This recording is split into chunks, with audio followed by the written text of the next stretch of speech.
What's going on, everyone? I'm just a typical, average American here today to react and continue learning about the World War II Nazi occupation of Norway. Part 2. If you haven't seen Part 1, feel free to go check that out first, or stay here in Part 2. That's perfectly fine. But in Part 1, I started learning about this part of Norwegian history for the very first time. And I mean, this is just stuff that we are not taught about here in America. So in Part 1, I started learning about Norway being invaded by Nazis and immediately began fighting back and resisting. And then other countries tried to help Norway but were kind of unsuccessful, and now Norway is basically left on its own to fend for itself and deal with this situation. And meanwhile, it sounds like Norwegian rebels have a plan to sneak into a German military base to try to sabotage efforts to create and develop a nuclear bomb, which would be pretty huge. And that's basically everything we learned about in Part 1. So I'm very, very interested to continue learning about this story, this part of Norwegian history in World War II that I've never heard about. So, let's take a look. By June the 7th, most of the Allied troops had embarked, leaving Norway to its fate at the hands of the Germans. Yeah. On the same day, King Haakon and his cabinet boarded HMS Devonshire at Tromsø and sailed for England. Okay. It would be 5 years before he returned to Norwegian soil.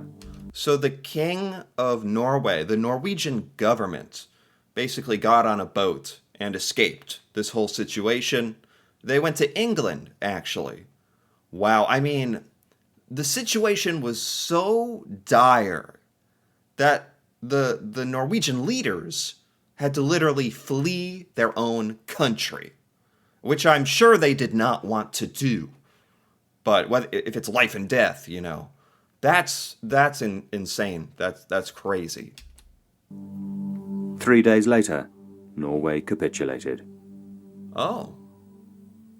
What does that mean? Norway capitulated. What does that mean? The doomed Allied campaign in Norway during the early summer of 1940 had an important political effect in Britain. Oh. It was the final nail in the coffin of Neville Chamberlain's government. On the 10th of May, he resigned and was replaced by Winston Churchill. Ah. So Norway being invaded by Nazi Germany basically pushed the UK to find a new leader, because they're like, okay, now Norway is starting to succumb to this threat. What we're doing isn't working, so we need a new leader in the UK. Okay. As acting First Lord of the Admiralty, Churchill's own part in the abortive Norwegian campaign had not been blameless. But the country wanted as its leader someone who, by his implacable opposition to the policy of appeasement, gave notice of a new determination to stand up to Hitler. Yeah. Okay. For the time being, however, there was very little anybody could do to help the Norwegians, who were coming to terms with living under the Nazi yoke. So that's what capitulation basically means. There was a period of time where Norwegians had to accept being under Nazi rule, Nazi jurisdiction. I never knew about that. This is obviously an incredibly difficult, dark period in Norwegian history. Like, there's nothing I can even relate to this in American history. A foreign power coming into your home and taking over. I can't even begin to understand what this must have been like. It was a general feeling that maybe the war was lost. And remaining politicians in Norway, they got into some sort of negotiations with the Germans. What the Germans wanted was to create a new regime, and they persuaded in various ways Norwegian politicians to let go of the government, renouncing the government, and even urging the king to abdicate. His answer, which was in fact written by the foreign minister, was given in a speech from London, which cleared everything. It was. I mean, this must have been terrifying. If you're a Norwegian during this time, alive during this time, you don't know if your country, your way of life is about to change forever.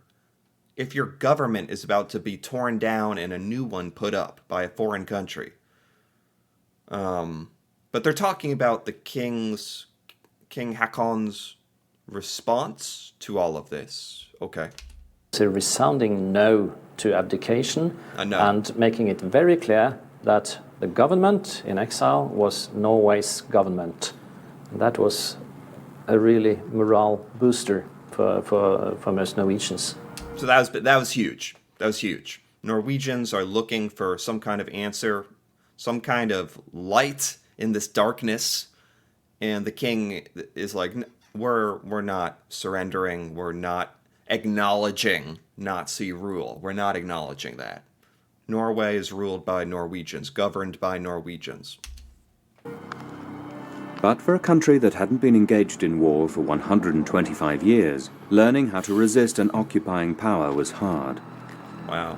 At first, there was no question of any kind of armed resistance. There were no underground networks, no arms, no support from abroad, no men trained in sabotage and guerrilla warfare. Inevitably, the first signs of resistance came from among ordinary civilians. Oh, wow.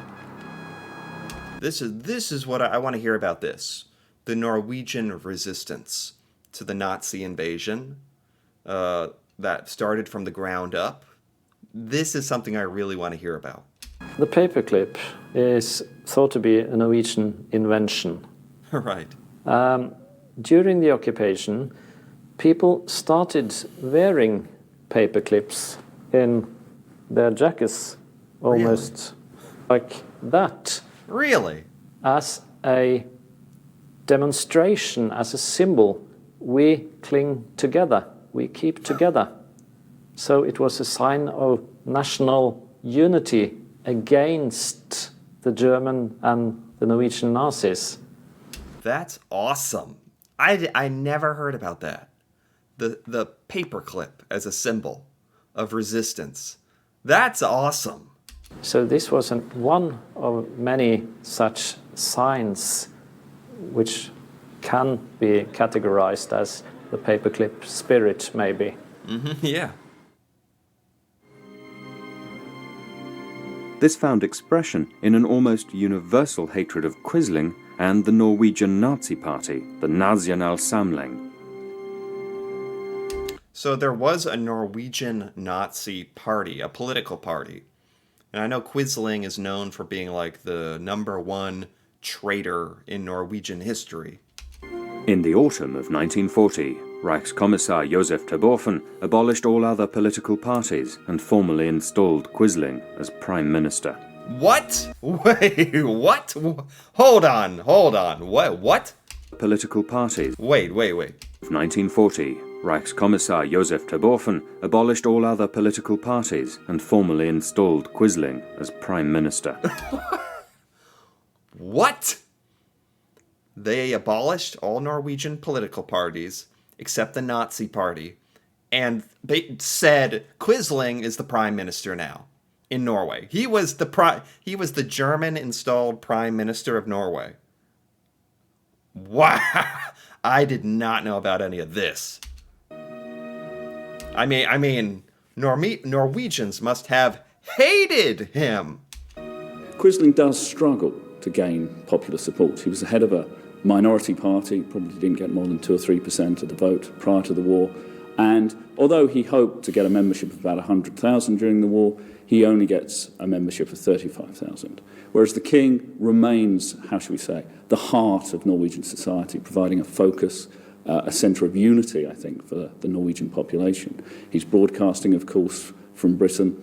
And you have a fairly homogenous society, active. What did people think of Kip Quisling being the prime minister? Did people just not even want to acknowledge this? Like, because I know now in the modern day, people look back and say, oh, Quisling, he's like the worst Norwegian traitor of all time. Now that I know that he was the unofficial or official prime minister of Norway, it's like, what did Norwegians think of that? Actively opposed, at least mentally, to the German occupation. Yeah. For most civilians, resistance was passive. It took the form of a dogged refusal to cooperate. So, wow, this is just like, you're in Norway, you're occupied by Nazis, life goes on, you just try to keep going on with life, live your life, and resist in these big or small ways, every way that you can. But life has to go on, in a way. One of the first groups to make their feelings known were the country's sportsmen, who went on strike, refusing to take any part in Nazi-run competitions. Ah. Okay. Yeah. In December 1940, the Supreme Court protested against Nazi encroachments on the rule of law, and leading judges resigned en masse. Wow. In 1941, 22 civil service organizations issued a letter of protest to Toborfen. Many professionals from all walks of life, including engineers, lawyers, accountants, and dentists, joined what they saw as an ideological struggle for the soul of their country by utterly refusing to cooperate. Wow. So this is the Norwegian resistance. Norway didn't have the military power to fight and resist this, but Norwegians had the ability to, take a hands-off approach and refuse to cooperate. And that is how Norwegians started to resist and fight back in that way. The Nazi Party tried to get hold of the organizations, so it was really, to a large extent, a battle for organizational Norway.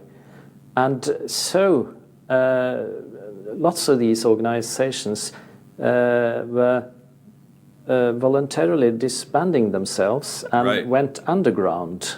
So you had networks of doctors and lawyers and such kinds, and even teachers and even officers. Okay.